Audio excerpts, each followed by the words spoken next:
저는 25, 아무것도 모르는 나이에 결혼해서 지금까지 8년 동안 잘 버티고 살았습니다.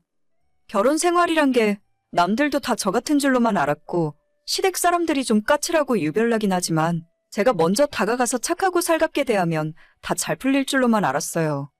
하지만 지금은 착한 며느리고 뭐고 다 포기한 상태고 그게 뭐라고 말도 안 통하는 인간들에게 지금까지 쩔쩔매고 살았나 싶더군요.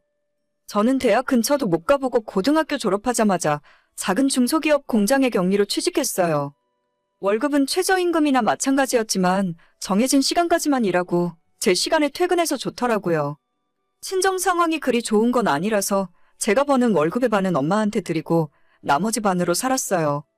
한 달에 100만 원도 안 되는 돈이지만 그래도 최소한의 저금은 해야겠다 싶어서 청약통장 5만 원, 적금 10만 원 넣고 나머지는 제 용돈 쓰면서 살았었죠.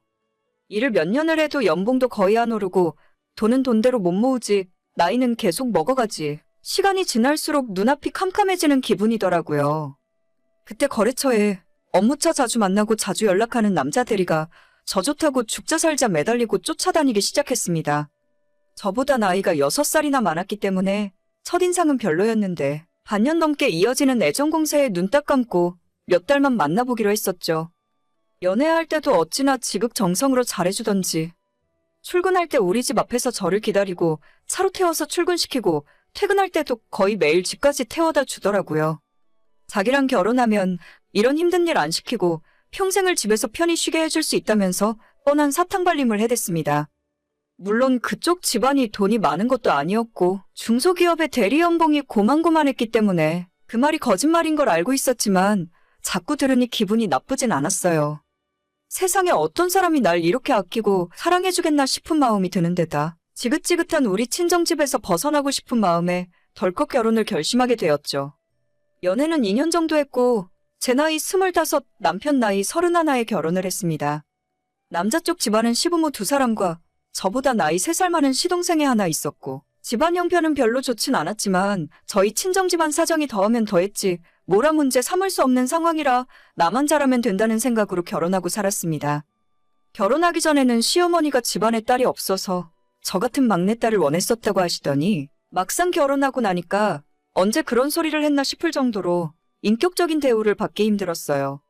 정말 한마디로 이야기하자면 시댁 식구 모두 상식도 수준이하고 개념 없이 막말을 하질 않나? 행동 자체가 정 떨어지고 무식해서 한자리에 있고 싶지도 않을 정도예요. 결혼하고 초반 신혼생활 때는 1년도 채 지나지 않았는데 저보고 왜 빨리 애 안 낳느냐고 여자가 집에 안 붙어있고 밖으로만 도니까 아이가 생기지 않는 거라며 당장 회사를 그만두라고 야단법석을 떠셨어요. 남편 벌이도 시원찮고 집도 없이 월세에서 살고 있는데 제가 맞벌이라도 안 하면 당장 어떻게 먹고 살겠습니까? 아이 낳으면 최소 1년 이상, 대부분 2년 가까이 집에서 애를 봐야 하는데 그 전에 집이라도 전세로 얻어놓고 통장에 돈 1,000만 원이라도 모아놔야 아이를 낳던지 하죠. 하지만 시댁에서 애 낳으라고 막무가내로 닥달을 하는 바람에 그 영향인지 결혼 10개월 만에 아이가 생겼고 결국 점점 배가 불러오면서 다니던 직장도 그만두게 되었죠. 이듬해에 건강한 아들을 낳고 첫 돌 때까지 집에서 정성스레 아이를 돌봤어요. 남편 월급만으로 생활하는 건 부담스러웠고 그나마 아이 태어나기 전에 은행에서 대출을 받아서 25평 아파트 전세로 들어와서 망정이었지 하마터면 방음도 안 되는 빌라 원룸촌에서 아이 낳고 키울 뻔했습니다. 뱃속의 아이가 점점 자라고 있었는데도 정작 남편은 별 생각이 없었고 제가 답답해서 은행에 대출 알아보러 다녔더니 시댁에서 저보고 은행빚 무서운 줄 모른다며 집안 다 말아먹으려니라 욕을 하시더라고요. 저 진짜 그전까지 신용카드조차 무서워서 거의 쓰지 않고 살았었는데 뱃속의 아이가 자라고 있으니 세상 겁날 게 아무것도 없었어요. 이런 환경에서 애를 키울 수 없다는 생각으로 은행도 직접 알아보러 다니고 부동산도 제 발로 뛰어다니면서 애 낳고 살만한 아파트 전세를 구할 수 있었습니다. 아이가 돌이 조금 지나고 나니 그때부터 시부모님은 저를 볼 때마다 언제까지 집에서 놀고 먹고 빈둥댈 거냐고 나가서 돈 벌어오라 난리셨어요.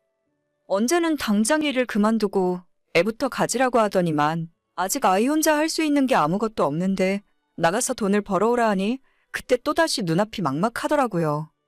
시댁과 이런저런 실랑이 끝에 시어머니가 한 달에 80만 원 받고 애를 봐주시기로 했고 저는 아이 낳고 1년 4개월 만에 다시 일터로 나갈 수밖에 없었죠. 아이가 너무 눈에 밟히지만 사실 남편 월급으로는 부족했기 때문에 제가 나가서 일을 하긴 해야 했었고, 당시에 월급 180만 원 받아서 심호 80만 원 주니까 제 손에 100만 원 남았어요. 고작 이 돈을 벌기 위해 우리 아이 크는 것도 못 보면서 이렇게 살아야 하나 회의감도 들었지만, 이게 다 아이 키우면서 먹고 살기 위한 어쩔 수 없는 선택이라 여기고 참고 일했습니다. 그렇게 버티고 산 지 몇 년이 지났고, 저는 2년 전에 다른 직종으로 직장을 옮겨서 이제는 280만 원 정도 벌고 있어요. 남편은 다니던 회사가 사라지고 다른 회사로 넘어가면서 그나마 달고 있던 대리직급조차 사라지고 평사원으로 강등되면서 월급 230만 원 벌고 있습니다. 솔직히 한심한 상황이지만 남편이 다른 직장으로 옮길 생각도 없고 돈을 더 많이 벌어야겠다는 의지조차 없는 사람이라 그 부분에 있어서는 저는 포기하고 살아요. 남편 수입이 좀 줄어든 대신에 제가 늘어났으니 그나마 불행 중 다행이라 생각하고 지금은 다른 거 없이 아이만 바라보며 하루하루 열심히 일하고 있습니다. 아마 이제 와서는 수입 자체가 제가 더 많기 때문에 맞벌이를 그만둘래야 둘 수도 없고, 만약 우리 두 사람 중 한 사람이 일을 그만둬야 한다면 제가 아니라 남편이 그만둬야죠. 시모는 아직도 제가 드리는 80만 원으로 생활하고 있기 때문에 저희 집안의 이런 상황을 누구보다 잘 알고 있는 분이시지만 우리 아이한테 정말 몹쓸 짓을 하시더라고요. 아이가 시댁에 있다가 저녁에 집에 돌아오면 그날 들었던 이야기를 저한테 해주곤 하는데, 어느 날에는 저한테 엄마가 할머니 집에 나 버리고 간 거야? 라고 묻더라고요. 안 그래도 같이 오랜 시간 있어주지 못해서 아이한테 항상 미안한 마음뿐이었는데, 아이가 저녁 먹다 말고 저렇게 물어보니 제 마음이 철렁하고 내려앉았어요. 너 어디서 그런 소리를 들었냐고 아이한테 다시 되물었고, 할머니가 매일 자기한테 너를 엄마가 이 집에 버려두고 밖으로 놀러 나갔다고 말하고 있다는 거예요. 진짜 그 이야기 듣고 제 억장이 무너지는 기분이었고, 옆에서 같이 저녁 먹고 있던 남편에게 나 당장 회사 그만두고 집에서 아이랑 같이 있겠다고 소리를 질렀어요. 당장 집안 수입이 반 이하로 줄게 생겼으니 남편이 저한테 대신 미안하다 사과를 했지만 도저히 제 분이 풀리지 않아서 그 야밤에 아이는 남편에게 맡겨놓고 시댁으로 달려갔죠. 성질은 머리 끝까지 뻗쳐서 눈이 뒤집혀 있는데 초인종을 눌러도 빨리 문을 열어주지 않자 현관문을 발로 차고 욕을 하며 문을 두드렸어요. 야, 문 열어. 문 열라고. 내 아들한테 그딴 개소리 한 사람이 누구야? 제가 밖에서 난동을 부리니 한참 동안 문은 열리지 않았고 안에서 분명히 인기척은 들리는데 문을 안 열어주니 더 화가 나더라고요. 5분쯤 지났을까 현관문이 열리더니 시부모가 아닌 시동생의 얼굴을 내밀고 나와서는 오늘은 밤도 늦었으니 주위에 민폐 끼치지 말고 일단 돌아가랍니다. 당연히 저는 그 말을 들어줄 이유 없었고 내 아들한테 엄마가 버렸다고 말한 사람이 시모인지 시아버지인지 당장 내 앞에 얼굴 보이고 다시 한번 짓거려보라고 했죠. 시동생이 제가 결혼하고 처음으로 저한테 존댓말을 하면서 형수님, 오늘은 너무 늦었으니까 일단 댁으로 돌아가세요. 주위 사람들 보는 눈도 있는데 저희 엄마한테 내일 연락드리라 할 테니까 나중에 다시 이야기해요. 그쯤 되니 저도 정신이 어느 정도 돌아오고 시댁 옆집과 윗집 아랫집 사람들이 전부 나와서 저를 쳐다보고 있다는 걸 알게 되었죠. 내일 연락 안 하면 다시 찾아올 거라고 엄포를 놓고 일단 그날 밤은 집으로 돌아왔습니다. 다음 날 시모까지 제게 전화를 걸어서 자기는 그런 뜻으로 한 말이 아닌데 제 아들이 할머니 농담을 듣고 좀 과장해서 말했다는 식으로 사과 아닌 사과를 하더라고요. 제가 당장 아이 안 맡기면 시댁에 주고 있던 80만 원이 사라지니까 엎드려 절받기라는 것도 알고 있었어요. 다신 그런 말 안 할 테니까 저도 진정하라고 하길래 일단 알겠다 말하고 넘어갔습니다. 하지만 사람이 하루아침에 쉽게 변하진 않더라고요. 결혼하고 지금까지 손주면 손주, 돈이면 돈, 제가 시댁이 원하는 대로 못 해드린 건 없어요. 시부모는 저런 식으로 앞에서 뒤에서 제 욕을 하고 있고 시동생은 1년에 석 달도 나가서 일을 안 하는 날백수나 마찬가지입니다. 성격도 거지 같고 사람을 보면 인사를 할 생각을 안 해요. 한 번씩 시댁에 잘해드릴 생각으로 김치나 반찬 만들어서 가져다 드리면 기껏 받아놓고 한다는 소리가 이런 건 얘기 안 해도 원래 며느리가 만들어서 가져오는 거라 하십니다. 그냥 며느리가 반찬 만들어서 가져오면 잘 먹겠다 하고 나중에 빈통이나 잘 씻어서 줄 일이지. 꼭 저딴 소리를 하는 바람에 제가 좋은 마음으로 만들어주면서도 기분이 너무 더러워요. 한두 번 하다가 반찬 줄 때마다 저딴 식이라서 이제는 포기한 지 오래입니다. 그래도 작년까지는 시댁은 내가 신경 써서 잘해드려야 하는 사람들이고 아무리 더럽고 안 입고 와도 우리 애를 맡겨놨으니 참고 있을 수밖에 없었어요. 하지만 올해부터는 조금 상황이 달라졌고 저도 상황이 변하니 생각까지 바뀌더라고요. 남편보다 제가 수입이 더 많고 남편 연봉이 줄어든 이후로는 집에서 저한테 꼼짝 못하고 말 한마디 대들지 못하거든요. 제가 시댁에 쳐들어가서 한번 뒤집어 놓은 이후로는 집안에서 아무도 저를 우습게 여기지 않아요. 아이도 올해 초등학교 들어가면서 학교 끝나고 태권도 학원 가고 같은 아파트에 공부방 보내놓으니까 제가 퇴근 시간에 맞춰서 아이를 데리러 갈 수 있겠더라고요. 더 이상 시댁 도움도 필요 없었고 당연히 매달 80만 원 들이던 것도 그만둬 버렸죠. 가장 먼저 시모가 반발하면서 애가 아직 어린데 학원 보내면 어떡하냐고 헛소리를 하셨지만 요즘 아이들은 학원을 안 가면 친구랑 놀지도 못하더라고요. 시모 앞에서 제 아들한테 태권도 학원 갈래? 할머니 집에서 놀래? 하고 물어봤더니 아이는 당연히 두말할 것 없이 태권도 학원 간다고 하더군요. 그래서 지금은 시댁에 주던 80만 원의 절반 되는 돈으로 아이 학원 2군데 보내면서 저도 편하고 아이도 즐거워해요. 하루아침에 시댁은 별 볼 일 없는 사람들이 되었으니 저는 더 이상 예전처럼 눈치 보고 쩔쩔매는 일이 사라졌고 시댁에 하고 싶은 말이 있으면 남편 통해서 전달했고 시모가 제게 전화 걸어서 잔소리를 할라치면 남편 통해서 말씀하시라 하고 끊어버렸습니다.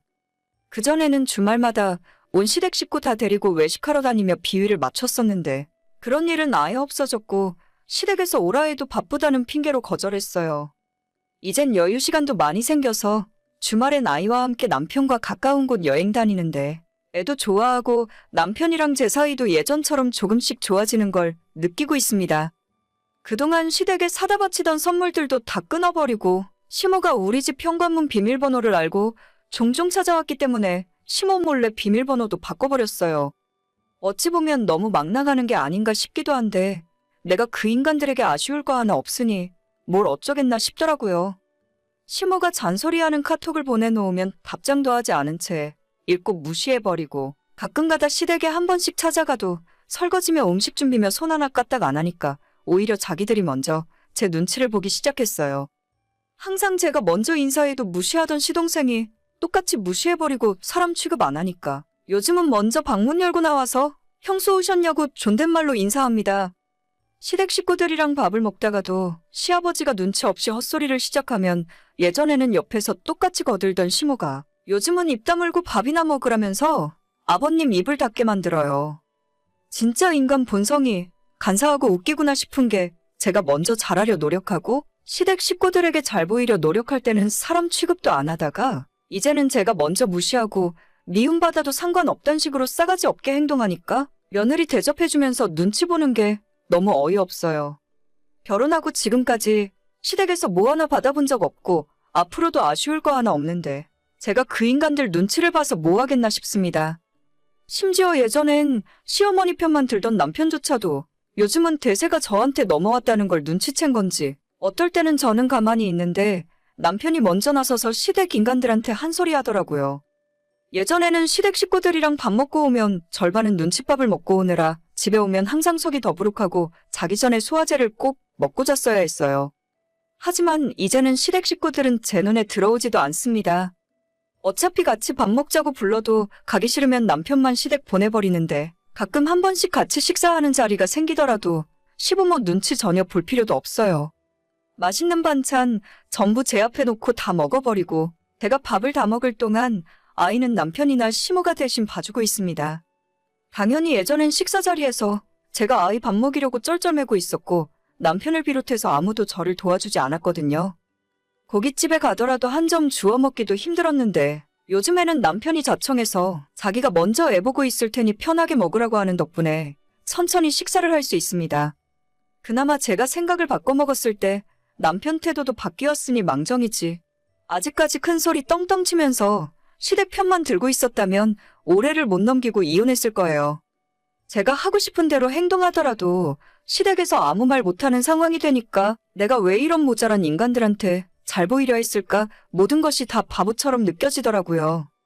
뒤집어 놓은 지 반년 정도밖에 안 지났지만 지금이 너무 편하고 행복해요.